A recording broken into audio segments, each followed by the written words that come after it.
Hello friends, आप सभी लोगों का स्वागत है आपके अपने channel IAS study with Aryan पर। और मैं हूं आप लोगों का दोस्त आर्यन। देखिए दोस्तों, हम यहां पर भारतीय संविधान और राज्य व्यवस्था का अध्याय 17वां आप लोगों को पढ़ा रहे थे, जिसका एक बड़ा ही महत्वपूर्ण टॉपिक राष्ट्रपति हमने लिया था। राष्ट्रपति जी से संबंधित महत्वपूर्ण प्रश्नों की एक वीडियोज हम पहले ही अपने चैनल पर अपलोड कर चुके हैं। उस वीडियो का लिंक आपको डिस्क्रिप्शन बॉक्स में मिल जाएगा। आज उसका दूसरा भाग हम आप लोगों के लिए लेकर के आ रहे हैं। और दोस्तों, राष्ट्रपति इसलिए महत्वपूर्ण टॉपिक है क्योंकि हमारे यूपीएससी आईएएस प्री में राष्ट्रपति से संबंधित विभिन्न प्रश्न काफी बार साल डेढ़ साल का गैप करके पूछे जाते रहे। यानी एक साल कोई प्रश्न पूछा गया, फिर गैप करके फिर दोबारा पूछा गया। तो दोस्तों, वीडियो को शुरुआत से लेकर अंत तक देखना। और देखिए, अंत में मैंने प्रश्न नंबर 44 से लेकर के प्रश्न नंबर 53 तक ऐसे प्रश्न रखे हैं जो पिछले यूपीएससी आईएएस प्री के एग्जाम में आ चुके हैं। ओके दोस्तों, और जो आगे जो प्रश्न है वो भी अति महत्वपूर्ण प्रश्न है। आने वाली एग्जाम में उनके आने की संभावना पूरी है। तो वीडियो को शुरू से लेकर के अंत तक देखिए। और दोस्तों, चैनल को फटाफट से सब्सक्राइब कर दीजिए। आप लोगों के टाइम को वेस्ट न करते हुए हम अपने आज के पहले प्रश्न की ओर बढ़ते हैं। देखिए दोस्तों, हमारा आज का प्रश्न है, महामहिम संसद के सत्रावसान की अवधि में अध्यादेश जारी किस शक्ति के तहत करता है? तो देखिए दोस्तों, कार्यकारी शक्तियों के तहत करता है, विधायी शक्तियों के तहत करता है, न्यायिक शक्तियों के तहत करता है, या आपातकालीन शक्तियों के तहत करता है? तो दोस्तों, महामहिम यानी कि हमारे राष्ट्रपति जी अपनी विधायी शक्तियों के तहत, किसके तहत? अपनी विधायी शक्तियों के तहत संसद के सत्रावसान की अवधि में भी अध्यादेश जारी कर सकते हैं। देखिए दोस्तों, ये जो अध्यादेश होता है, ये अध्यादेश संसद की पुनः बैठक के 6 हफ्ते के भीतर संसद द्वारा करना आवश्यक होता है। वह किसी भी अध्यादेश को किसी भी समय वापस ले सकता है। कौन वापस ले सकता है? आपका राष्ट्रपति।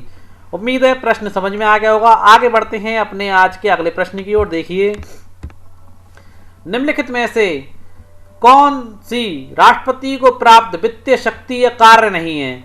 तो दोस्तों देखिए, राष्ट्रपति कौन सी वित्तीय शक्ति प्राप्त है, ये भी इसी प्रश्न में आपको पता पड़ जाए। और कौन सी प्राप्त नहीं है वो आपसे प्रश्न पूछ रहा है। देखिए, पहला ऑप्शन आप लोगों का देखते हैं, धन विधेयक राष्ट्रपति की पूर्व अनुमति से ही संसद में प्रस्तुत किया जाता है। ये बात फैक्ट की बात है दोस्तों।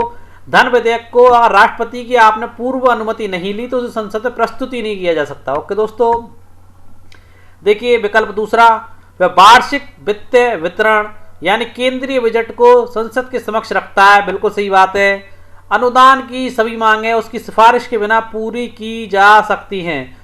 दोस्तों, आपका यहाँ पर तीसरा पॉइंट बिल्कुल और निहायत ही गलत दिया गया है, क्योंकि अनुदान की कोई भी मांग, दोबारा सुन लीजिए, अनुदान की कोई भी मांग राष्ट्रपति की सिफारिश के बिना पूरी नहीं की जा सकती। ओके दोस्तों, और वह भारत की आकस्मिक निधि से किसी अदृश्य व्यय हेतु अग्रिम भुगतान की व्यवस्था कर सकता है। ये अधिकार होता है हमारे भारत के राष्ट्रपति को। वह केंद्र के मध्य राजस्व यानी कि टैक्स के बंटवारे के लिए प्रत्येक 5 वर्ष में एक वित्त आयोग का गठन करता है। ये मैं अपने पिछले अध्याय में भी आप लोगों को बता चुका हूं। तो प्रश्न के अकॉर्डिंग गलत कथन ये है। और राष्ट्रपति की वित्तीय शक्तियां जो होती हैं, पहली भी उसकी वित्तीय शक्ति के अंतर्गत आती है, दूसरी भी उसकी वित्तीय शक्ति के अंतर्गत आती है, और अनुदान देना भी, ये भी उसकी वित्तीय शक्ति के अंतर्गत विद्यमान है। यानी कि 5 जो विकल्प दिए गए ये हमारे राष्ट्रपति को दी हुई वित्तीय शक्तियों के अंतर्गत विद्यमान है। और प्रश्न के अकॉर्डिंग आपका गलत ऑप्शन थर्ड है। आगे बढ़ते हैं अपने अगले प्रश्न की ओर। देखिए, निम्नलिखित में से गलत कथन है, गलत कथन पूछ रहा है।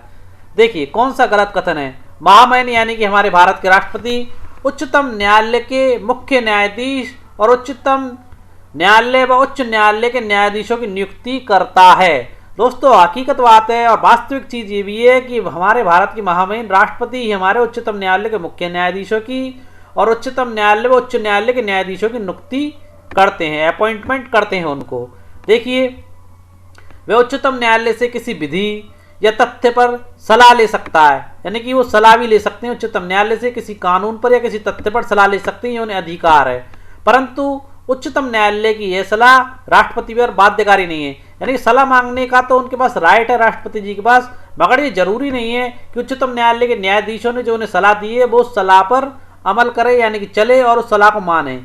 ओके दोस्तों, वह किसी अपराध के लिए दोष सिद्धि, किसी व्यक्ति के लिए दंडादेश को निलंबित, माफ या परिवर्तित कर सकता है। यानी किसी को क्षमा भी कर सकता है। जिस व्यक्ति को न्यायालय द्वारा दोषी ठहराया गया है तो उसे राष्ट्रपति के पास अधिकार है, वो उसे क्षमा कर सकता है, उसकी सजा को कम कर सकता है और उसे आज़ाद भी करवा सकता है।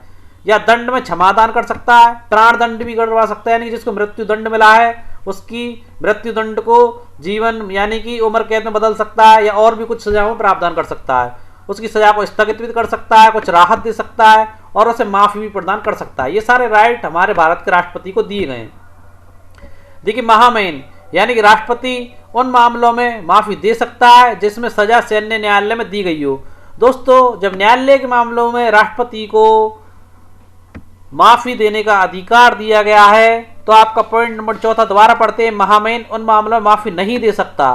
तो दोस्तों, माफी क्यों नहीं दे सकता होगा? जब न्यायालय हमारे देश में सबसे सुप्रीम पावर होते हैं, जब न्यायालयों के मामले में राष्ट्रपति को माफी देने का अधिकार है तो सैन्य न्यायालय के मामले में माफी देने का अधिकार क्यों नहीं होगा? जबकि सेनाओं का सबसे प्रमुख कमांडर हमारा राष्ट्रपति होता है। तो यहाँ पर आपका ये कथन गलत है। देखिए, महामहिम उन सभी मामलों में भी माफी दे सकता है जिनमें सैन्य न्यायालय द्वारा सजा दी गई हो। ओके दोस्तों, देखिए उन सभी मामलों में जिनमें केंद्रीय विधियों यानी कानूनों के विरुद्ध अपराध के लिए सजा दी गई हो, और उन सभी मामलों में जिनमें दंड का स्वरूप प्राण दंड हो, यानी कि मृत्यु दंड में भी ये सजा को माफ कर सकता है, राहत दे सकता है, स्थगित कर सकता है और माफी प्रदान कर सकता है। ओके दोस्तों, यहाँ पर गलत कथन पूछा था, हमने बता दिया। सैन्य न्यायालयों में अगर कोई सजा दी गई है तो वो भी उसे हमारे राष्ट्रपति जी माफी दे सकते हैं, यह अधिकार है हमारे राष्ट्रपति को। ओके, आगे बढ़ते हैं अपने अगले प्रश्न की ओर। देखिए, राष्ट्रपति द्वारा लगाए जाने वाले वित्तीय आपातकाल महामहिम को प्राप्त किस शक्ति के तहत लगाया जाता है? यानी राष्ट्रपति जो वित्तीय आपातकाल लगाता है वो राष्ट्रपति को प्राप्त किस शक्ति के तहत लगाया जाता है? वो कौन सी शक्ति है, प्रश्न ये पूछना चाह रहा है। देखिए, सैन्य शक्तियों के तहत लगाया जाता है पहले ऑप्शन के अकॉर्डिंग, या कूटनीतिक शक्तियों के तहत लगाया जाता है, या आपातकालीन शक्तियों के तहत लगाया जाता है, या वीटो शक्ति के तहत लगाया जाता है। तो इस प्रश्न का उत्तर, जहां तक उम्मीद है आप सभी लोग जानते होंगे, इस प्रश्न का उत्तर है आपातकालीन शक्तियों के तहत लगाया जाता है। और आपातकालीन शक्तियों का प्रबंध हमारे अनुच्छेद किसमें किया गया? अनुच्छेद 360 में किया गया है। अनुच्छेद 360 के तहत वित्तीय आपातकाल लगाया जाता है। कौन सा आपातकाल लगाया जाता है? अनुच्छेद 360 के तहत वित्तीय आपातकाल लगाया जाता है। और इस प्रश्न से संबंधित महत्वपूर्ण बिंदु में नेक्स्ट पेज पर आप लोगों को क्लियर कर दूंगा। थोड़ा सा भी अगर आपको संशय होगा या डाउट होगा तो नेक्स्ट पेज पर आपके क्लियर हो जाएंगे। तब तक आप प्रश्न नंबर 25वां देखिए। देखिए दोस्तों, आज सारे महत्वपूर्ण और एक अच्छे प्रश्न लेकर के आया हूं आप लोगों के लिए। देखिए, राष्ट्रपति अपनी किस शक्ति का प्रयोग करते हुए दूसरे देशों में राजदूतों व उच्चायुक्तों को भेजता है और उनका स्वागत करता है? यानी कि अपने हमारे देश के राजदूतों को दूसरे देश में भेजना और दूसरे देश से आए हुए राजदूतों का स्वागत करना, तो वो किस शक्ति का प्रयोग करके ऐसा करता है? सैन्य शक्तियों का, कूटनीतिक शक्तियों का, न्यायिक शक्तियों का, या वीटो शक्ति का? तो देखिए, आपके प्रश्न नंबर 25 का उत्तर है कूटनीतिक शक्तियों का प्रयोग करके हमारे राष्ट्रपति जी ऐसा करते हैं। अब देखिए, मैं यहाँ पर नेक्स्ट पेज पर आपको एक्सप्लेन करूंगा इन दोनों प्रश्नों को। देखिए सबसे पहले तो देखिए, साधारण शक्तियों के अतिरिक्त संविधान ने राष्ट्रपति को निम्नलिखित 3 शक्तियां और दी हैं जो आप सभी लोग जानते हैं। सबसे पहले ये राष्ट्रीय आपातकाल। राष्ट्रीय आपातकाल आपका अनुच्छेद 352 के तहत लगता है। किसके तहत लगता है? 352 के तहत आपका राष्ट्रीय आपातकाल लगता है दोस्तों। और राष्ट्रपति शासन या राज्य शासन जिसे कहते हैं, या राज्य शासन या राज्य आपातकाल जिसे कहते हैं, वह आपका अनुच्छेद 356 और 365 के तहत लगता है। वित्तीय आपातकाल मैंने जस्ट अभी आप लोगों को बताया है, वित्तीय आपातकाल आपका अनुच्छेद 360 के तहत लगता है। किसके तहत लगता है दोस्तों? अनुच्छेद 360 के तहत आपका लगता है। और देखिए दूसरे प्रश्न का महत्वपूर्ण बिंदु, देखिए राष्ट्रीय संधियां व समझौते राष्ट्रपति के नाम पर किए जाते हैं। ध्यान रखना, किसके नाम पर किए जाते हैं? राष्ट्रीय संधि व समझौते राष्ट्रपति जी के नाम पर किए जाते हैं। हालांकि इनके लिए संसद की अनुमति अनिवार्य होती है, यानी कि बिना संसद की अनुमति लिए अंतर्राष्ट्रीय संधियां और समझौते नहीं किए जा सकते। देखिए, वह अंतर्राष्ट्रीय मंचों व मामलों में भारत का प्रतिनिधित्व करता है। कौन करता है? भारत का राष्ट्रपति। और कूटनीतिज्ञों जैसे राजदूतों व उच्चायुक्तों को भेजता है और उसको स्वागत करता है। ये मैं आपको अपने प्रश्न में बता चुका हूं। अब देखिए सैन्य शक्तियों में राष्ट्रपति के पास क्या क्या पावर है वो और जान लीजिए यहीं पर। देखिए, महामहिम भारत के सैन्य बलों का सर्वोच्च सेनापति होता है। ये मैंने थोड़ी देर पहले ही आपको बताया। इस क्षमता में वह थल सेना, जल सेना, वायु सेना के प्रमुखों की नियुक्ति करता है। महत्वपूर्ण बिंदु नोट डाउन कर लेना। तीनों सेनाओं के सेना प्रमुखों की नियुक्ति कौन करता है? हमारा राष्ट्रपति करता है। वह युद्ध या इसकी समाप्ति की घोषणा भी हमारे राष्ट्रपति जी करते हैं, किंतु ये संसद की अनुमति के अनुसार होता है सारे कार्य। आगे बढ़ते हैं अपने अगले प्रश्न पर बढ़ने से पहले यहाँ मैंने राष्ट्रपति शासन में देखा है आपने दो अनुच्छेद दिए गए 356 और 365। इसको थोड़ा सा डिस्क्राइब करना चाहूँगा। देखिए अनुच्छेद 356 पिछली वीडियोस में बता चुका हूँ और फिर भी यहाँ बता देता हूँ। अनुच्छेद 356 देखिए, अनुच्छेद 356 के अंतर्गत राज्य में संविधान तंत्र के विफल हो जाने पर राज्य सरकार को अपने नियंत्रण में ले सकता है कौन? राष्ट्रपति। और देखिए अनुच्छेद 365, अनुच्छेद 365 में क्या है? अनुच्छेद 365 के अनुसार यदि कोई राज्य केंद्र द्वारा दिए गए निर्देशों का पालन करने या उसे प्रभावी करने में असफल होता है तो राष्ट्रपति उसे अपने अधिकार में लेकर के राष्ट्रपति शासन लगा सकता है। ओके दोस्तों, उम्मीद है समझ गए होंगे। और बढ़ते हैं अपने अगले प्रश्न की ओर। देखिए प्रश्न नंबर 26वां, संसद द्वारा पारित कोई विधेयक अधिनियम कब बनता है? बड़ा ही महत्वपूर्ण प्रश्न। पारित संसद किसी भी विधेयक को पारित कर सकती है मगर परंतु अधिनियम कब बनता है? महत्वपूर्ण प्रश्न है। प्रश्न का पहला ऑप्शन है मंत्रिमंडल की सहमति पर, प्रधानमंत्री की सहमति पर, महामहिम की सहमति पर या उच्चतम न्यायालय के न्यायाधीश की सहमति पर। देखिए कोई भी विधेयक अधिनियम में जब परिवर्तित होता है जब हमारे भारत के राष्ट्रपति की उस पर सहमति होती है। भारत के राष्ट्रपति अगर किसी भी विधेयक पर सहमति नहीं देंगे तो मात्र विधेयक रह जाएगा, अधिनियम नहीं बनेगा। दोस्तों अपना प्रश्न नंबर देखते हैं 27वां प्रश्न। संविधान के अनुच्छेद 111 महत्वपूर्ण अनुच्छेद है दोस्तों।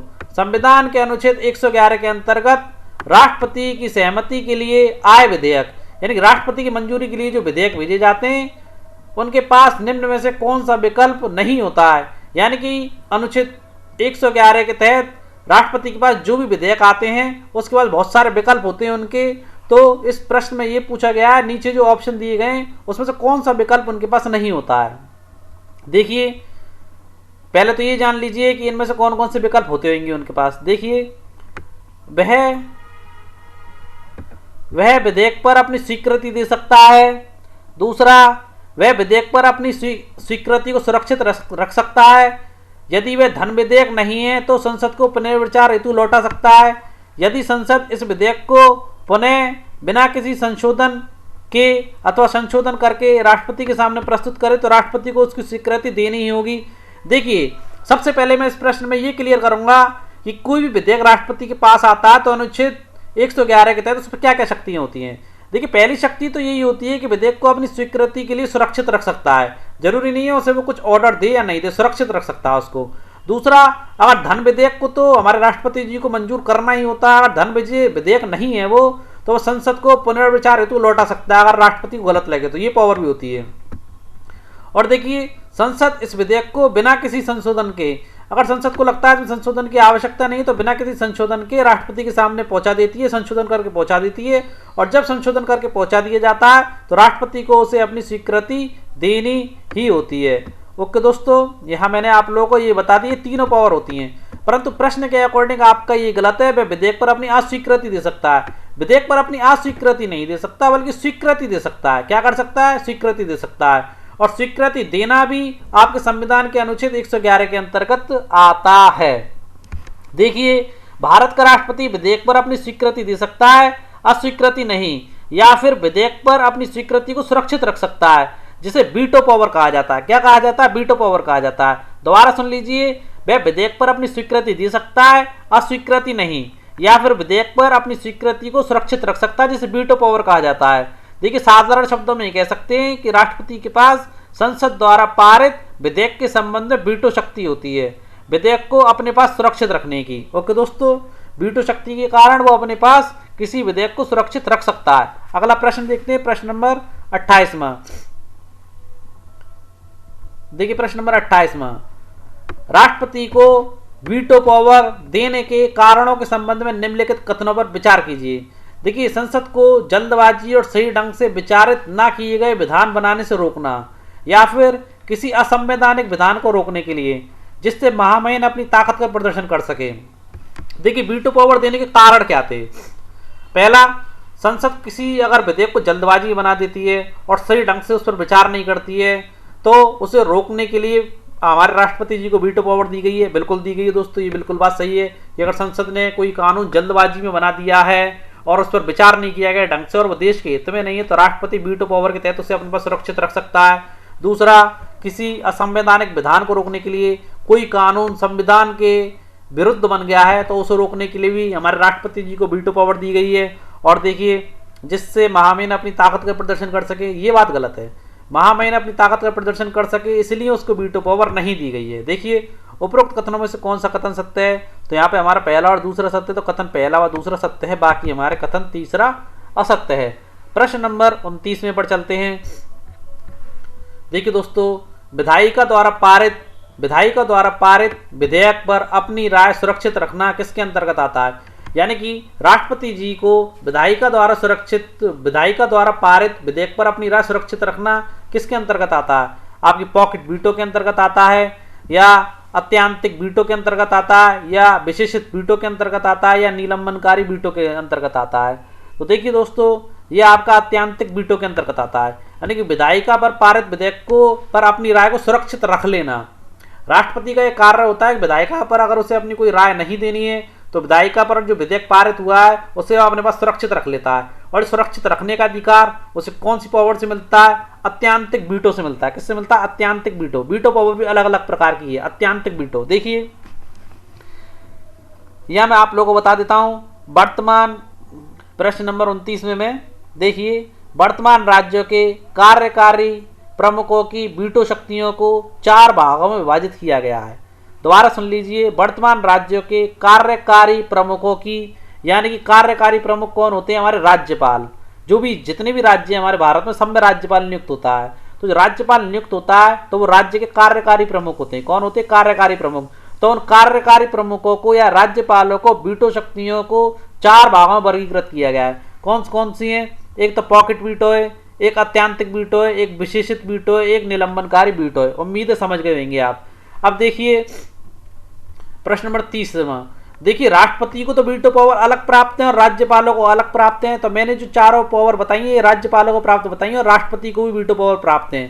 और कॉन्सेप्ट आपका अगले प्रश्न में क्लियर हो जाएगा। देखिए, पॉकेट वीटो के अंतर्गत आता है, पॉकेट वीटो के अंतर्गत क्या आता है? देखिए, जो विधायिका द्वारा उच्च बहुमत द्वारा निरस्त की जाती है, या जो विधायिका द्वारा साधारण बहुमत द्वारा निरस्त की जाती है, या विधायिका द्वारा पारित विधेयक पर कोई निर्णय नहीं करना। देखिए दोस्तों, पॉकेट वीटो के अंतर्गत क्या आता है? पॉकेट वीटो के अंतर्गत आप लोगों का आता है तीसरा ऑप्शन, यानी कि विधायिका द्वारा पारित विधेयक पर कोई निर्णय नहीं करना, यानी निर्णय को सुरक्षित रख लेना। ये कार्य कौन करता है? राष्ट्रपति करता है। पॉकेट वीटो के अंतर्गत अपने निर्णय को सुरक्षित रख लेना, यानी कि विधायक द्वारा पारित विधेयक पर कोई निर्णय नहीं करना। पॉकेट यानी कि अपनी पॉकेट में डाल करके रख लेना, कोई विचार नहीं करना उस पर। ठीक है दोस्तों, अब यहाँ पर प्रश्न के अकॉर्डिंग तो मैंने आप लोगों को बता दिया। अब देखिए पहले का क्या है, जो विधायिका द्वारा उच्च बहुमत द्वारा निरस्त की जाए। देखिए दोस्तों, जो विधायिका द्वारा उच्च बहुमत द्वारा निरस्त की जाए वो विशेषित वीटो कहलाती है। क्या कहलाती है? विशेषित वीटो, या मैंने ऊपर दिया गया है क्या कहलाती है? विशेषित वीटो कहलाती है वो। और जो विधायिका द्वारा साधारण बहुमत से निरस्त की जाती है, साधारण बहुमत से जो निरस्त की जाती है उसे निलंबनकारी वीटो कहते हैं। दोस्तों मैंने सब आपको बता दिया, पॉकेट वीटो किसे कहते हैं, अत्याधिक वीटो किसे कहते हैं, निलंबनकारी वीटो किसे कहते हैं और विशेषित वीटो किसे कहते हैं। अब देखिए अगला प्रश्न और वीटो पावर से संबंधित आपके डाउट क्लियर कर देगा। देखिए भारत के राष्ट्रपति में निम्नलिखित में से कौन सी वीटो पावर निहित नहीं है? यानी राज्यपालों को तो वो पावर है परंतु राष्ट्रपति जी को वो पावर नहीं है वीटो की। कौन सी नहीं है? अत्यांतिक वीटो, निलंबनकारी वीटो, पॉकेट वीटो या विशेषित वीटो। देखिए वीटो पावर के प्रकार हैं। उम्मीद है कि आज तक आप लोगों ने पढ़े नहीं होंगे मगर आप पढ़ लीजिए, क्योंकि यूपीएससी आईएएस प्री में पूरा डीपली अध्ययन करना चाहिए और फैक्ट के साथ अध्ययन करना चाहिए। और ये तो ऐसा अध्याय है जिसमें से क्वेश्चन लगातार पूछे जाते रहे यूपीएससी आईएएस प्री में। देखिए दोस्तों, इस प्रश्न का सही उत्तर मैं आप लोगों को बता देता हूं, विशेषित वीटो। विशेषित वीटो को राष्ट्रपति इस वीटो को नहीं, देखिए भारत के राष्ट्रपति में निम्नलिखित में से कौन सी पावर निहित नहीं है? तो हमारे भारत के राष्ट्रपति में विशेषित वीटो की पावर निहित नहीं है। अब देखिए क्यों नहीं है। देखिए दोस्तों, भारत के राष्ट्रपति के संदर्भ में विशेषित वीटो महत्वहीन है, परंतु ये अमेरिका के राष्ट्रपति द्वारा प्रयोग में की जाती है। किसके द्वारा प्रयोग में की जाती है विशेषित वीटो? अमेरिका के राष्ट्रपति द्वारा। और भारत के राष्ट्रपति के लिए ये महत्वहीन है, इसका कोई महत्व नहीं है। उम्मीद है आप लोग समझ गए होंगे। आगे बढ़ते हैं अपने अगले प्रश्न की ओर। देखिए प्रश्न नंबर 32वां। देखिए अत्यांतिक वीटो के संदर्भ में निम्नलिखित कथनों पर विचार कीजिए और डिस्क्राइब में समझ लीजिए अत्यांतिक वीटो को। देखिए अत्यांतिक वीटो में क्या है और क्या नहीं है। देखिए गैर सरकारी सदस्यों के विधेयक संबंध में यदि संसद का वह सदस्य जो मंत्री ना हो द्वारा प्रस्तुत विधेयक इस वीटो का प्रयोग कर सकता है। तो देखिए दोस्तों अत्यांतिक वीटो के संदर्भ में विचार कर रहे हैं तो पहले कथन पे आप लोग समझने का प्रयास करें ये कथन सही है गलत है। देखिए गैर सरकारी सदस्य के विधेयक, किसी गैर सरकारी सदस्य ने कोई विधेयक लाया या उसके संबंध में यदि संसद का वह सदस्य जो मंत्री ना हो द्वारा प्रस्तुत विधेयक इस वीटो का प्रयोग कर सकता है। बिल्कुल दोस्तों, अगर कोई साधारण सदस्य इस बहुमत को लेकर के आता है या जो संसद का सदस्य नहीं है या सरकारी सदस्यों का विधेयक सरकारी सदस्यों के विधेयक के संबंध में लाता है तो दोस्तों इस वीटो का प्रयोग कर सकते हैं, अत्याधिक वीटो का प्रयोग कर सकते हैं। पॉइंट नंबर 2 देखिए, सरकारी विधेयक के संदर्भ में जब मंत्रिमंडल त्याग पत्र दे दे, सरकारी विधेयक के संबंध में जब मंत्रिमंडल त्याग पत्र दे दे और नया मंत्रिमंडल राष्ट्रपति को ऐसे विधेयक पर अपनी सहमति ना देने की सलाह दे तो भी दोस्तों उस विधेयक पर आपकी अत्यांतिक वीटो लागू की जा सकती है और उसे निरस्त किया जा सकता है। ओके दोस्तों, आगे देखिए, संविधान में उसके समक्ष आए किसी विधेयक पर निर्णय देने के लिए कोई समय सीमा तय नहीं है। दोस्तों प्रश्न नंबर 32 में मैं आप लोगों को बता देता हूं, संविधान में उसके समक्ष आए किसी विधेयक पर निर्णय देने के लिए कोई समय सीमा तय नहीं है। दोस्तों ये पॉइंट आपका यहाँ पर गलत है। अब क्यों गलत है इस विषय में देखिए। अब देखिए उपरोक्त कथनों में से कौन से कथन असत्य हैं तो इसके विषय में आप लोगों को जानकारी दूंगा। देखिए दोस्तों यहाँ पर आपका तीसरा पॉइंट दिया गया है, संविधान में उसके समक्ष आए किसी विधेयक पर निर्णय देने के लिए कोई समय सीमा तय नहीं है। तो दोस्तों समय सीमा तय नहीं होती तो ये आपका पावर वीटो के अंतर्गत आता है, ना कि अत्यांतिक वीटो के अंतर्गत। ये पॉइंट आपका किसके अंतर्गत आता है? पावर वीटो के अंतर्गत। किसके अंतर्गत आता है? पावर वीटो के अंतर्गत, ध्यान रखना। तो देखिए दोस्तों उपरोक्त कथनों में से कौन से कथन असत्य हैं तो आपका कथन पहला असत्य है, कथन दूसरा असत्य है, कथन तीसरा असत्य है और उपरोक्त सारे कथन असत्य हैं। तो देखिए दोस्तों पहला है तो ये जान लीजिए आपका तीसरा पॉइंट गलत क्यों है, क्योंकि ये पॉकेट वीटो के अंतर्गत आता है, जबकि विकल्प पहला और विकल्प दूसरा वह मामले जिन पर राष्ट्रपति अत्यांतिक वीटो लगा सकता है। ओके दोस्तों, क्या लगा सकता है? अत्यांतिक वीटो लगा सकता है। और देखिए अत्यांतिक वीटो वह होती है जिसमें भी संसद द्वारा पारित किसी विधेयक को अपने पास सुरक्षित रखता है। क्या होती है? जिसमें वो संसद द्वारा पारित विधेयक को अपने पास सुरक्षित रखता है। और ऑप्शन के अकॉर्डिंग यहाँ पर आपका ये विकल्प तीसरा असत्य है। ओके दोस्तों, आगे बढ़ते हैं अपने नेक्स्ट प्रश्न की ओर। देखिए दोस्तों हमारा नेक्स्ट प्रश्न क्या कहता है?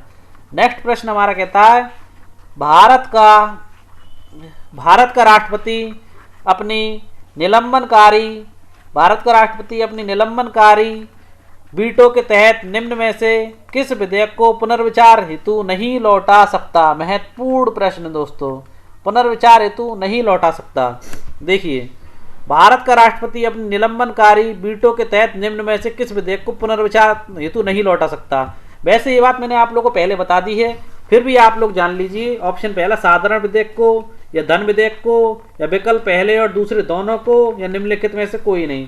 तो दोस्तों आप जानते हैं भारत का राष्ट्रपति अपनी निलंबनकारी वीटो के तहत धन विधेयक को कभी भी नहीं लौटा सकता है। किसको नहीं लौटा सकता? धन विधेयक को कभी भी भारत का राष्ट्रपति नहीं लौटा सकता है। धन विधेयक को तो उसे पारित करना ही होता है। आगे बढ़ते हैं अपने अगले प्रश्न की ओर। प्रश्न नंबर, देखिए इस प्रश्न से संबंधित महत्वपूर्ण बिंदु मैंने यहाँ दिए गए हैं, आप देख लीजिए। देखिए दोस्तों निलंबनकारी वीटो, इसका मतलब इसका प्रयोग तब करता है जब वह किसी विधेयक को संसद के पुनर्विचार हेतु लौटाता है। किसके लिए लौटाता है? निलंबन वीटो में पुनर्विचार हेतु लौटाता है। और देखिए धन विधेयक को लौटाया नहीं जा सकता। हालांकि यदि संसद उस विधेयक को पुनः किसी संशोधन के बिना अथवा संशोधन के साथ पारित कर राष्ट्रपति के पास भेजती है तो उस पर राष्ट्रपति को अपनी स्वीकृति देनी बाध्यकारी। ये बात मैं आप लोगों को पहले बता चुका हूं। और देखिए राष्ट्रपति धन विधेयक को अपनी स्वीकृति या तो दे सकता है या उसे रोक कर रख सकता है, परंतु संसद को उसे पुनर्विचार के लिए नहीं भेज सकता। महत्वपूर्ण बिंदु लिख लेना दोस्तों। धन विधेयक को तो राष्ट्रपति को स्वीकृति देनी होती है या फिर वो उसे अपने पास रोक कर रख सकता है, परंतु पुनर्विचार के लिए कतई नहीं भेज सकता। और देखिए साधारणतः तो राष्ट्रपति जो है धन विधेयक को स्वीकृति दे ही देता है, और जब यह संसद में उसकी पूर्व अनुमति से प्रस्तुत किया जाता है तो राष्ट्रपति धन विधेयक को स्वीकृति आसानी से दे देता है। ओके दोस्तों, आगे बढ़ते हैं अपने अगले प्रश्न की ओर। देखिए प्रश्न नंबर 34वां। देखिए भारत के राष्ट्रपति ने जिस एकमात्र मामले में अपनी वीटो की शक्ति का प्रयोग किया था वह था हिंदू कोड बिल, या आपका पेप्सू विनियोग विधेयक, या आपका था भारतीय डाक संशोधन विधेयक, या दहेज प्रतिषेध विधेयक। बड़ा ही महत्वपूर्ण प्रश्न है और दोस्तों ये प्रश्न आपके पिछले यूपीएससी एग्जाम में पूछा भी जा चुका है। तो इस प्रश्न का आपका उत्तर है भारतीय डाकघर संशोधन विधेयक। इस प्रश्न के विषय में और कुछ जानकारी ले लीजिए दोस्तों। देखिए टाइम था 1986। किसका टाइम था? 1986 का। देखिए दोस्तों सन 1986 में राष्ट्रपति हमारे थे जैल सिंह जी। तो जैल सिंह जी द्वारा भारतीय डाकघर संशोधन अधिनियम के संदर्भ में पॉकेट वीटो का प्रयोग किया गया था। किसका प्रयोग किया गया था? पॉकेट वीटो का। और देखिए राजीव गांधी सरकार द्वारा पारित विधेयक ने प्रेस की स्वतंत्रता पर प्रतिबंध लगा दिया था और इसकी काफी आलोचना हुई थी। और दोस्तों हमारे राष्ट्रपति जी ने उसको अपने पास सुरक्षित रख लिया अपनी पॉकेट वीटो का प्रयोग करते हुए। उसके 3 वर्ष पश्चात यानी कि 1989, 3 वर्ष बाद, कब? 1989 में, जब राजीव गांधी जी की सरकार चली गई 1989 में, अगले राष्ट्रपति जो हमारे आर वेंकट रमण थे, उन्होंने ये विधेयक नई राष्ट्रीय मोर्चे की सरकार के पास पुनर्विचार हेतु भेजा, परंतु सरकार ने इसे रद्द करने का फैसला कर लिया था। ओके दोस्तों, समझ गए होंगे। बड़ा ही महत्वपूर्ण और एक अच्छे दर्जे का प्रश्न था ये। अब देखिए प्रश्न नंबर 35वां। किस संविधान संशोधन ने संविधान संशोधन विधेयकों पर राष्ट्रपति को अपनी स्वीकृति देने के लिए बाध्यकारी बना दिया है? बड़ा ही अच्छा और बड़ा ही महत्वपूर्ण प्रश्न है दोस्तों।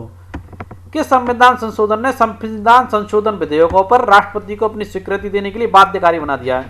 यानी कि कोई भी संविधान संशोधन होगा तो राष्ट्रपति के लिए बाध्यकारी है कि वो उसे अपनी स्वीकृति देगा, ऐसा नहीं है कि वो उसे अस्वीकृत कर दे।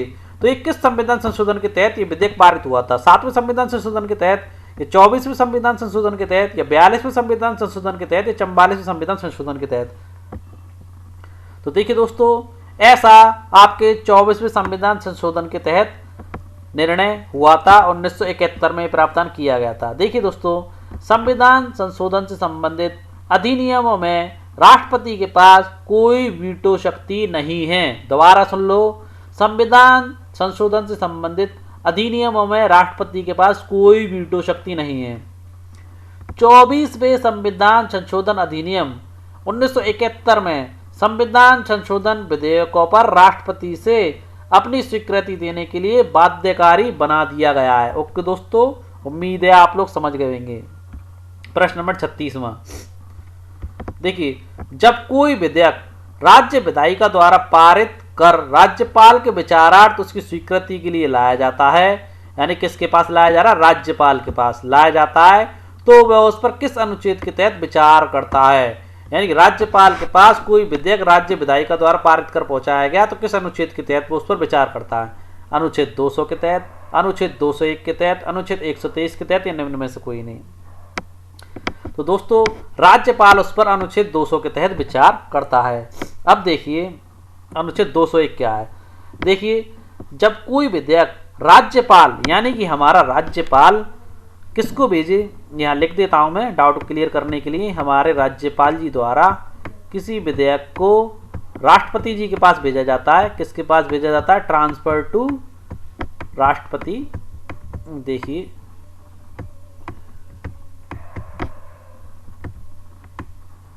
देखिए जब कोई विधेयक राज्यपाल द्वारा राष्ट्रपति के विचारार्थ आरक्षित किया जाता है या ट्रांसफर किया जाता है उन्हें विचार रखने के लिए अपने, या तो राष्ट्रपति अनुच्छेद 201 के तहत उस पर विचार करता है। राज्यपाल किसी मैटर को राष्ट्रपति को भेजता है विचार करने के लिए तो, या विधेयक पर, तो वो राष्ट्रपति जो होते हैं अनुच्छेद 201 के तहत उस पर विचार करते हैं। ओके, उम्मीद है आप लोग समझ गए होंगे। अब देखिए अनुच्छेद यहाँ पर 123 और दिया गया है, तो 123 के विषय में आप लोगों को हैंड टू हैंड जानकारी दे देता हूँ। जब आई गया है तो यहाँ पर देखिए अनुच्छेद 130 में क्या है, राष्ट्रपति की अध्यादेश जारी करने की शक्ति किसके अंतर्गत दी गई है, अनुच्छेद 123 के तहत। राष्ट्रपति जो भी अध्यादेश जारी करता है उसकी शक्ति का जो उपबंध किया गया अनुच्छेद 123 के अंतर्गत किया गया है। अगला प्रश्न देखते हैं, प्रश्न नंबर 37वां। देखो दोस्तों, अनुच्छेद 201 के तहत निम्न में से कौन सा प्रावधान नहीं किया गया है। देखिए मैंने आप लोगों को बता दिया, राज्यपाल कोई भी मैटर भेजता है राष्ट्रपति जी के पास तो अनुच्छेद 200 तय के तहत उस पर विचार करते हैं। अब देखिए अनुच्छेद 201 के तहत निम्न में से कौन सा प्रावधान नहीं किया गया है। देखिए पहला ऑप्शन देखते हैं इसका, राष्ट्रपति विधेयक पर अपनी स्वीकृति दे सकता है। बिल्कुल सही बात है, उसकी मर्जी होगी और उसे सही लगेगा तो वो स्वीकृति देगा राष्ट्रपति। राष्ट्रपति विधेयक पर अपनी स्वीकृति सुरक्षित रख सकता है, पॉकेट वीटो के तहत उस पर अपनी जो स्वीकृति है उसे सुरक्षित रख सकता है। वह राज्यपाल को निर्देश दे सकता है कि वह विधेयक को राज्य विधायिका के पास पुनर्विचार हेतु लौटा दे। दोस्तों ये वो राज्यपाल को निर्देश देने के लिए स्वतंत्र है। राज्यपाल भी इस अनुच्छेद के तहत विधेयक पर अपनी स्वीकृति दे सकता है।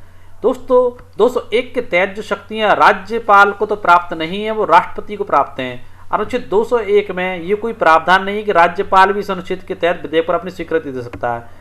राज्यपाल तो अपनी स्वीकृति अनुच्छेद 200 के तहत दे सकता है और बाकी की जो स्वीकृति राष्ट्रपति द्वारा जो दी जाती है वो 201 के तहत दी जाती है। इस प्रकार ये आपका तीसरा ऑप्शन यहाँ पर गलत है। देखिए उपरोक्त कथनों में से कौन से कथन गलत है, तो यहाँ पर हमारा चौथा कथन गलत है। कौन सा गलत है, चौथा कथन हमारा यहाँ पर गलत है जो ऑप्शन में नहीं दिया गया। आप इसे फुर्द कर सकते हैं, हमारा चौथा कथन गलत है, असत्य है। चौथा कथन असत्य है और बाकी के हमारे तीन जो कथन दे रखे हैं, पहला दूसरा तीसरा सत्य है। देखिए 37वें के संबंध में और डिस्क्राइब कर देता हूँ। देखिए अनुच्छेद 201 के तहत राज्यपाल ही किसी विधेयक को राष्ट्रपति के विचारार्थ भेजता है और अनुच्छेद 201 राज्यपाल को राष्ट्रपति के पास भेजे गए विधेयक पर निर्णय लेने की शक्ति प्रदान करता है। अब देखिए यहाँ पर आपका जो पॉइंट तीसरा दिया गया है इसे थोड़ा सा डिस्क्राइब करना चाहूँगा। देखिए वह राज्यपाल को निर्देश दे सकता है, कौन, राष्ट्रपति, ये विधेयक यदि धन विधेयक नहीं है तो राज्य को विधायिका के पास पुनर्विचार हेतु लौटा दे। यदि राज्य विधायिका किसी संशोधन के बिना या संशोधन करके पुनः राज्यपाल के पास उस विधेयक को भेज देती है या राष्ट्रपति के पास भेज देती है तो राष्ट्रपति इस पर अपनी सहमति देने के लिए बाध्य हो जाता है। ओके दोस्तों, अब देखते हैं अपना प्रश्न नंबर 38वां। देखिए अनुच्छेद 200 के अंतर्गत राज्यपाल को प्राप्त शक्तियों के संदर्भ में निम्नलिखित कथनों पर विचार कीजिए। देखिए अनुच्छेद 200 आ गया, राज्यपाल की शक्तियां आपको क्लियर हो जाएंगी। यहाँ पर देखिए राज्यपाल विधेयक पर अपनी स्वीकृति दे सकता है। दोस्तों ये बात सही है, राज्यपाल राज्य स्तर पर किसी विधेयक को अपनी स्वीकृति दे सकता है। यह विधेयक पर अपनी स्वीकृति सुरक्षित भी रख सकता है राज्यपाल। यह विधेयक यदि धन विधेयक ना हो, दोस्तों धन विधेयक को तो हमारे राष्ट्रपति भी नहीं रोक सकते और राज्यपाल भी नहीं रोक सकते। ओके दोस्तों, यदि धन विधेयक ना हो तो उस विधेयक को राज्य विधायिका के पुनर्विचार के लिए लौटा सकता है। बिल्कुल सही बात है। वह विधेयक को राष्ट्रपति के विचार हेतु आरक्षित कर सकता है, बिल्कुल कर सकता है, और राष्ट्रपति के पास पहुंचा सकता है। अनुच्छेद और राष्ट्रपति उस पर किस अनुच्छेद के तहत विचार करता है, अनुच्छेद 201 के तहत उस पर विचार कर सकता है। ओके दोस्तों, तो यहाँ पर आपके जितने भी पॉइंट दिए गए हैं सारे सही हैं, उपरोक्त सभी कथन यहाँ पर सही हैं। आगे बढ़ते हैं हमारे प्रश्न नंबर 39 पर। देखिए राष्ट्रपति की अध्यादेश जारी करने की शक्ति किस अनुच्छेद में निहित है। देखिए सारे महत्वपूर्ण प्रश्न है, इसीलिए मैंने ऐसा कोई भी प्रश्न छोड़ा नहीं है। राष्ट्रपति में से किसी भी महत्वपूर्ण प्रश्न को छोड़ना आप मान लीजिए आपकी काफी भारी नुकसान करवा सकता है, इसलिए राष्ट्रपति के टॉपिक को आप काफी अच्छे से पढ़ें। और मैंने यहाँ पर सारे महत्वपूर्ण प्रश्नों को शामिल कर लिया है। अगर आप इस वीडियो को ही देख लेंगे तो राष्ट्रपति वाले टॉपिक में से आपका एक भी क्वेश्चन गलत नहीं होगा, इस चीज की गारंटी हमारी है। अब देखिए राष्ट्रपति की अध्यादेश जारी करने की शक्ति किस अनुच्छेद में निहित है। महत्वपूर्ण प्रश्न है कि राष्ट्रपति जो अध्यादेश जारी करता है वो किस अनुच्छेद के तहत उसे शक्ति प्राप्त है। देखिए अनुच्छेद 123 के तहत, अनुच्छेद 143 के तहत, अनुच्छेद 112 के तहत या निम्न में से कोई नहीं। तो दोस्तों हमारे राष्ट्रपति जी को अध्यादेश जारी करने की शक्ति अनुच्छेद 123 के तहत दी गई है। किसके तहत दी गई है? 123 के तहत। ओके दोस्तों, देखिए अनुच्छेद 143 के विषय में भी बता देता हूँ। देखिए राष्ट्रपति सर्वोच्च न्यायालय से सलाह लेने की शक्ति, यानी कि हमारे राष्ट्रपति सर्वोच्च न्यायालय से सलाह ले सकता है, ये शक्ति हमारे राष्ट्रपति को अनुच्छेद 143 के तहत प्राप्त की गई है या प्रदान की गई है। या देखिए अनुच्छेद 112, अनुच्छेद 112 में संघीय बजट वार्षिक वित्तीय विवरण से संबंधित है। ओके दोस्तों, अब देखिए प्रश्न नंबर 40वां, महामहिम यानी कि हमारे भारत के राष्ट्रपति किस अनुच्छेद के तहत मृत्युदंड को माफ कर सकते हैं? बड़ा ही महत्वपूर्ण प्रश्न है। किस अनुच्छेद के तहत मृत्युदंड को माफ किया जा सकता है? देखिए, एक आतंकवादी था अजमल कसाब, जिसकी मृत्यु की माफी की एप्लीकेशन हमारे राष्ट्रपति जी को पहुंचाई गई थी, परंतु हमारे राष्ट्रपति उस टाइम प्रणब मुखर्जी थे, उन्होंने उसे खारिज कर दिया। वो चाहते तो उसे माफ कर सकते थे, ये अधिकार हमारे राष्ट्रपति को दिया गया है। पिक्चरों में भी आप लोगों ने देखा होगा कि जिसको मृत्युदंड दिया जाता है वो अपनी मृत्युदंड की सजा को माफ करवाने के लिए राष्ट्रपति के पास याचिका लगाता है, और वो याचिका उच्चतम न्यायालय ने कुछ निर्देश दिए हैं। उस याचिका को लगाने के लिए आपको लिखित में याचिका देनी पड़ेगी, ये नहीं है आप ओरली बोल के कर सकते हैं, ऐसा नहीं है। उच्चतम न्यायालय ने उसमें कुछ सिद्धांत अपने दिए गए हैं। देखिए, पहले तो वो अनुच्छेद ही जान लेते हैं आप किस अनुच्छेद के तहत लगा सकते हैं। तो वो आपका अनुच्छेद 72 है या 161 है या आपका 71 है या 74 है। तो आप लोगों को मैं बता देता हूँ, ऐसा प्रावधान हमारे राष्ट्रपति जी के लिए हाजिरी सजा माफी का जो प्रावधान किया गया है वो अनुच्छेद 72 में किया गया है। किस में किया गया? अनुच्छेद 72 के तहत किया गया है। देखिए दोस्तों, अनुच्छेद 161 के विषय में जानकारी दे देता हूँ यहीं पर। राज्य के राज्यपाल के पास किसी ऐसे मामले से संबंधित किसी भी कानून के खिलाफ किसी भी अपराध के लिए दोषी ठहराए गए व्यक्ति की सजा को माफ करने, राहत देने, राहत या छूट देने या निलंबित करने, हटाने या कम करने की शक्ति होती है। यानी कि 161 राज्यपाल को सजाओं को राहत देने, छूट देने, निलंबित करने, हटाने या कम करने की शक्ति प्रदान करता है राज्यपालों को 161। अब देखिए अनुच्छेद 71 क्या होता है। अनुच्छेद 71 के अंतर्गत आपके राष्ट्रपति के चुनाव से संबंधित मामले आते हैं। और अनुच्छेद 74, देखिए अनुच्छेद 74 में मंत्रिपरिषद का राष्ट्रपति को परामर्श और सहयोग प्रदान करना आता है। ओके दोस्तों, सारे ही अनुच्छेदों को हैंड टू हैंड क्लियर करता जा रहा हूँ जिससे आप कंफ्यूज ना रहें और आप लोग नोट डाउन करते जाइएगा। आगे बढ़ते हैं प्रश्न नंबर 41 पर। देखिए, अनुच्छेद 72 के तहत राष्ट्रपति को प्राप्त शक्ति के संदर्भ में निम्नलिखित कथनों पर विचार कीजिए। यानी कि अनुच्छेद 76 में राष्ट्रपति को कौन कौन सी शक्तियां प्राप्त हैं? देखिए, संघीय विधि के विरुद्ध किसी अपराध में दिए गए दंड में वो चाहे तो माफ कर सकता है। ओके दोस्तों, या सैन्य न्यायालय द्वारा दिए गए दंड में भी राष्ट्रपति माफ कर सकता है। यदि दंड का स्वरूप मृत्युदंड है तो भी राष्ट्रपति को अधिकार है कि वो संविधान के अनुच्छेद जो मैंने आप लोगों को बताया था 72 के तहत उसे माफ कर सकता है। और राष्ट्रपति की क्षमादान की शक्ति न्यायपालिका से स्वतंत्र है। यानी कि न्यायपालिका ने भले ही से किसी व्यक्ति को मृत्युदंड दे दिए तो भी वो उसे माफ कर सकता है। ये अधिकार हमारे भारत के राष्ट्रपति को दिए गए हैं। ओके दोस्तों, यदि एक न्यायिक शक्ति यह एक न्यायिक शक्ति है परंतु राष्ट्रपति इस शक्ति का प्रयोग करने के लिए किसी न्यायालय की तरह पेश नहीं करता। देखिए दोस्तों, ये एक न्यायिक शक्ति नहीं है। राष्ट्रपति को जो शक्ति दी गई है एक न्यायालयिक शक्ति नहीं है, कार्यकारी शक्ति है। कौन सी शक्ति है? राष्ट्रपति जो क्षमादान करने का जो काम करता है या मृत्युदंड को माफ करने का कार्य करता है, कार्यकारी शक्ति के तहत करता है, न्यायिक शक्ति नहीं है दोस्तों। जब न्यायालय ने तो सजा ही दे दी तो न्यायालयिक शक्ति कैसे हो जाएगी? कार्यकारी शक्ति होती है। महत्वपूर्ण बिंदु है, लिख लेना इसको। कार्यकारी शक्ति के तहत ऐसा करता है वो। देखिए, राष्ट्रपति की क्षमादान शक्ति न्यायपालिका से स्वतंत्र है, वह कार्यकारी शक्ति है, परंतु राष्ट्रपति इस शक्ति का प्रयोग करने के लिए किसी न्यायालय की तरह पेश नहीं आता। यानी न्यायालय की तरह ना वहाँ पर कोर्ट होता है ना वकील होता है, वो तो अपने कॉमन सेंस का प्रयोग करता है, विवेक का प्रयोग करता है और अपने निर्णय लेता है।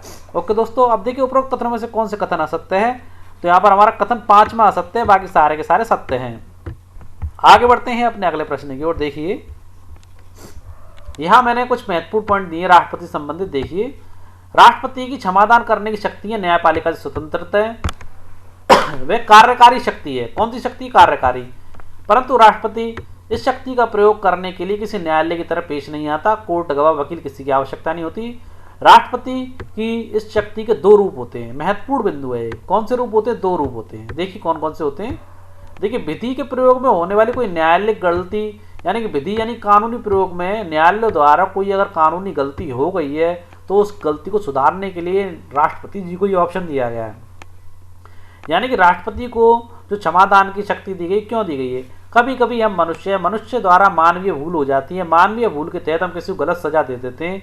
तो अगर किसी व्यक्ति को गलत सजा दी जा चुकी है तो उसे हमारे राष्ट्रपति को ये अधिकार है कि वो उसको माफ कर सकता है। इसलिए ये पावर हमारे राष्ट्रपति को दी गई है।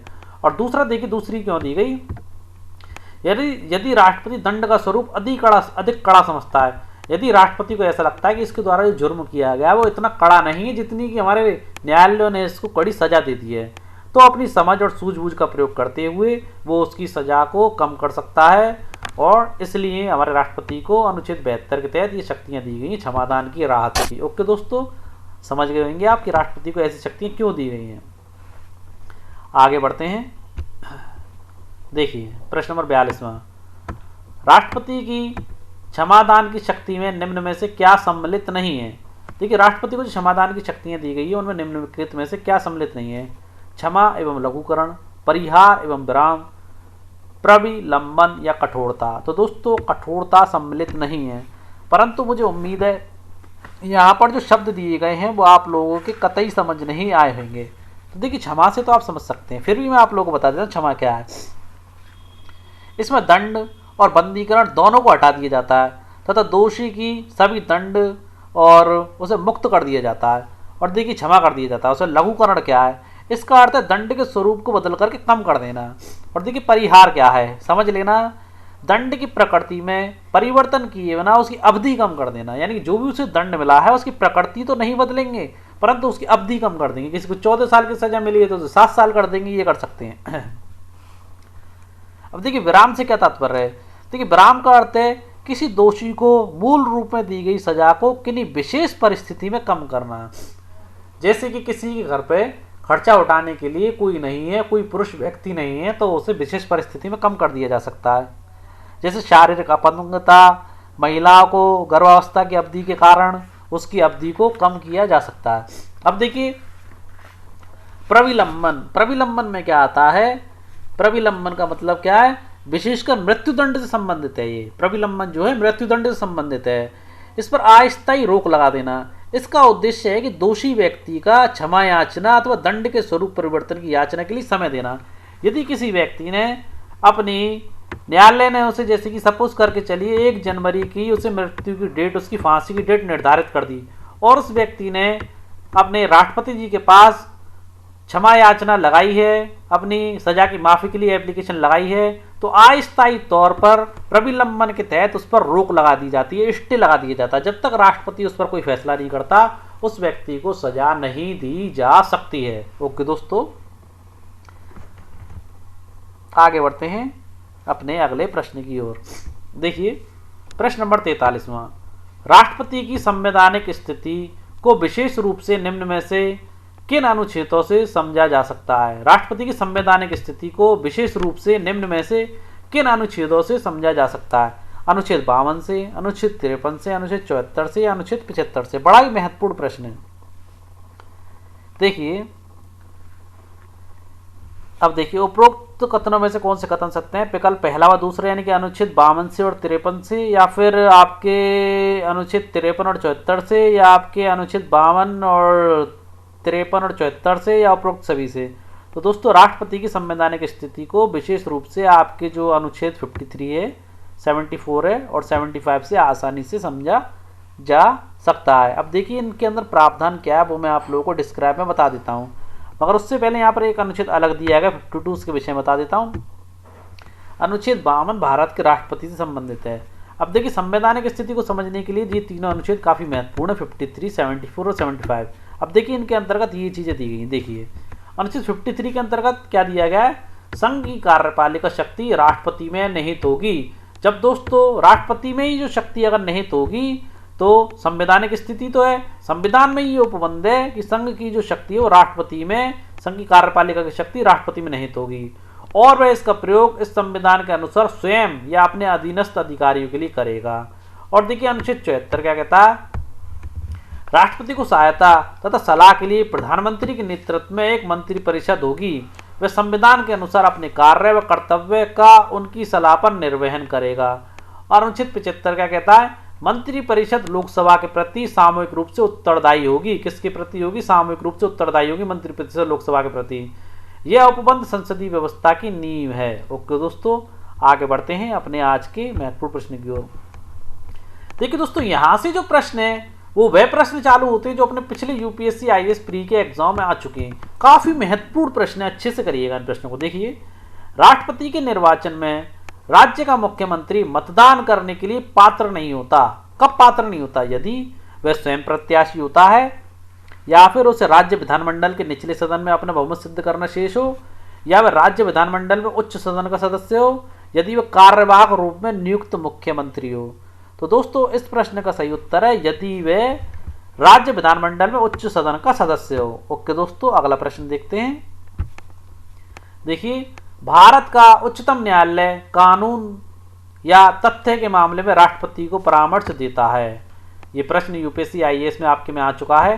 भारत का उच्चतम न्यायालय कानून या तथ्य के मामले में राष्ट्रपति को परामर्श देता है अपनी पहल पर, यानी कि स्वयं अपने आप ही पहल कर ले तभी जब वह ऐसे परामर्श के लिए कहता है, यानी कि जब राष्ट्रपति ऐसे परामर्श के लिए कहता है तब देगा, या अपने आप देने लग जाएगा तभी जब मामला नागरिकों के मूलभूत अधिकारों से संबंधित हो, यानी कि या फिर जब देगा जब मामला कोई ऐसा मामला हो जो नागरिकों के मूलभूत अधिकारों से संबंधित हो, या फिर जब देगा जब मामला देश की एकता और अखंडता से संबंधित हो, या देश की एकता और अखंडता पर खतरा पैदा हो रहा हो। बताइए क्या ऑप्शन होगा इसका सही? तो दोस्तों भारत का उच्चतम न्यायालय आपका तब ऐसे परामर्श देगा जब हमारे राष्ट्रपति उससे परामर्श मांगेंगे। बिना मांगे वो ऐसे परामर्श हमारे राष्ट्रपति जी को नहीं दे सकता। और इस चीज का उपबंध अनुच्छेद 143 के तहत किया गया। किसके तहत किया गया? अनुच्छेद 143 के तहत। राष्ट्रपति की सर्वोच्च न्यायालय से सलाह लेने की शक्ति से संबंधित आपका 143 अनुच्छेद। ओके दोस्तों, आगे बढ़ते हैं। देखिए, निम्न कथनों पर विचार कीजिए। देखिए, भारत के राष्ट्रपति के निर्वाचन हेतु इलेक्टोरल कॉलेज में क्या क्या आता है? विधानसभा के निर्वाचित सदस्य के मत का मूल्यांकन बराबर राज्य की जनसंख्या, राज्य की विधानसभा में निर्वाचित सदस्यों की संख्या बराबर 100। तो दोस्तों यहाँ 100 नहीं है, ये मैं पिछले अपने अध्याय में समझा चुका हूँ, पिछली वीडियोस का। प्रश्न नंबर 4 आप पिछली वीडियो देख लेना, ये समझने का प्रश्न है। यहाँ पर 1000 था जो कि गलत है। देखिए, एक निर्वाचित संसद सदस्य के मत का मूल्यांकन बराबर सभी निर्वाचित सदस्यों के मतों का कुल मान निर्वाचित संसद सदस्यों की कुल संख्या। यहाँ पर आपका पॉइंट नंबर 2 सही है। हाल ही हुए चुनाव में 5000 सदस्य थे, ये भी गलत है दोस्तों। इन कथनों में से कौन सा कथन सही नहीं है? तो देखिए दोस्तों, 40वें में केवल आपका कथन दूसरा सही है, केवल दूसरा सही है, बाकी के सारे आपके कथन यहाँ पर गलत हैं। ओके दोस्तों, आगे बढ़ते हैं। देखिए, प्रश्न नंबर 47 में, भारत के निम्न राष्ट्रपतियों में से कौन कुछ समय के लिए गुट निरपेक्ष आंदोलन का महासचिव भी रहा था? महत्वपूर्ण प्रश्न पूछा जा चुका है यूपीएससी आईएएस प्री में। ओके दोस्तों, ये वही प्रश्न है जो यूपीएससी प्री में पूछे गए। डॉक्टर सर्वपल्ली राधाकृष्णन, वराहगिरी वेंकटगिरी, डॉक्टर ज्ञानी जैल सिंह, डॉक्टर शंकर दयाल शर्मा। तो देखिए दोस्तों, भारत का जो गुट निरपेक्ष आंदोलन का महासचिव भी रहा था वह राष्ट्रपति आपका था डॉक्टर सर्वपल्ली राधाकृष्णन। प्रश्न नंबर 48 में देखिए, राष्ट्रपति द्वारा अध्यादेश लाए जाने की शक्ति के संदर्भ में निम्नलिखित में से कौन सा कथन सही नहीं है? देखिए, यह संसद की विधायी शक्ति के साथ जुड़ा हुआ है। अनुच्छेद 123 में उल्लेख है, संसद के दोबारा शुरू होने की तिथि 6 सप्ताह के बाद निष्प्रभावी हो जाएगी। राष्ट्रपति द्वारा कभी वापस नहीं लिया जा सकता। दोस्तों, राष्ट्रपति अगर कोई अध्यादेश लाए तो उसे वो कभी वापस नहीं ले सकता है। ओके दोस्तों, ये कथन सही नहीं है, बाकी सारे कार्य राष्ट्रपति कर सकता है। आगे बढ़ते हैं अपने अगले प्रश्न की ओर। देखिए, प्रश्न नंबर 49, राष्ट्रपति चुनाव प्रक्रिया में मताधिकार प्रयोग किन के द्वारा होता है? महत्वपूर्ण प्रश्न, मताधिकार प्रयोग किन के द्वारा होता है? प्रश्न नंबर 49 है आपका ये। देखिए, संसद और राज्य विधानमंडलों के सदस्य द्वारा, संसद और राज्य विधानमंडलों के चुने हुए सदस्यों द्वारा, संसद और राज्य विधानमंडलों के चुने हुए सदस्यों द्वारा, और देखिए, या लोकसभा, राज्यसभा और राज्य विधानसभा के चुने हुए सदस्यों द्वारा। तो आप लोगों को बता देता हूं, 49 का आपका आंसर संसद और राज्य विधानमंडलों के चुने हुए सदस्य द्वारा। यहाँ पर दोनों ही आपके ऑप्शन दिए गए हैं, 2 और 3, ये दोनों ही सही है क्योंकि दोनों में एक ही चीजें लिखी हुई हैं। संसद और राज्य विधानमंडल के चुने हुए सदस्यों द्वारा किया जाता है। आगे बढ़ते हैं।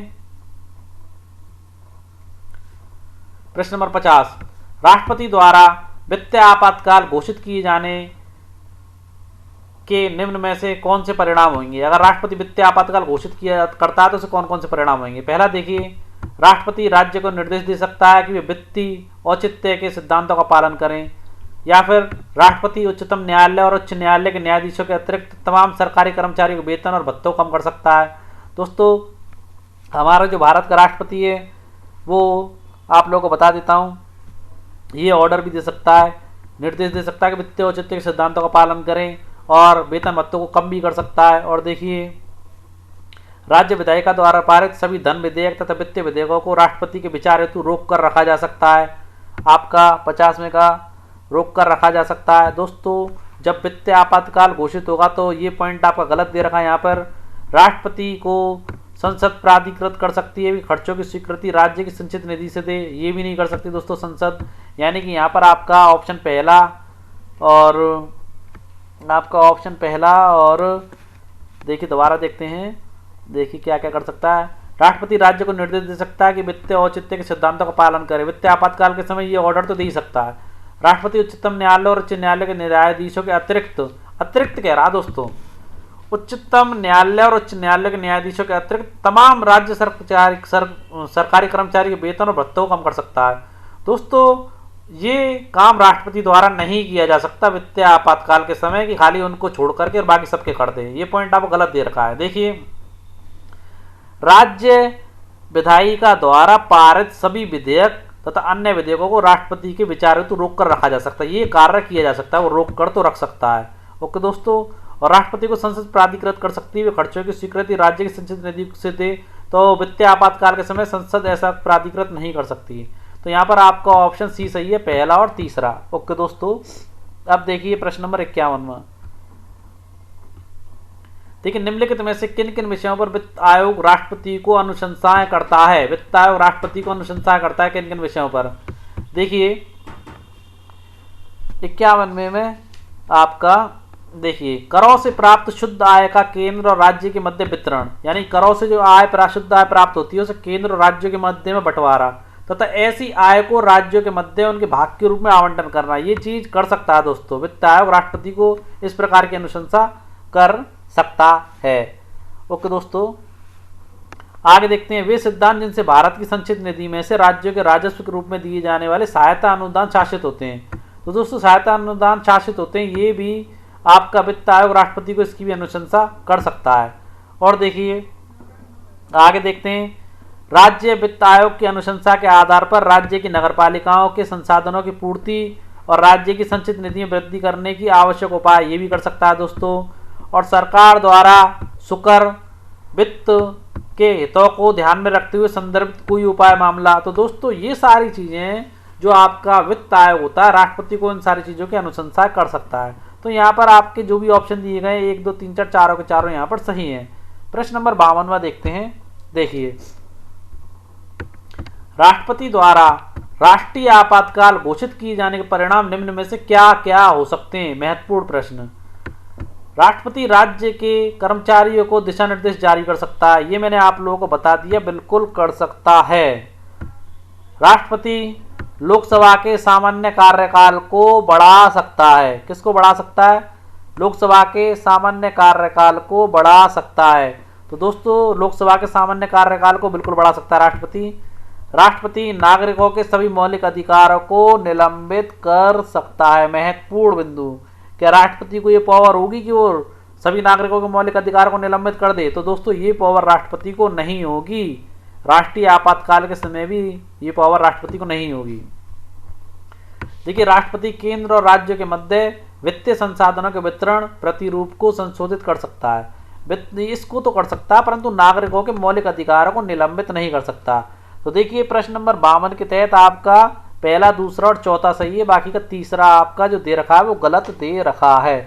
प्रश्न नंबर 53 में देखते हैं आपका। देखिए राष्ट्रपति और मंत्रिपरिषद के मध्य वर्तमान संबंध निम्नलिखित में से किस अधिनियम के उपबंधों से संबंधित हैं? किसके मध्य? राष्ट्रपति और मंत्रिपरिषद।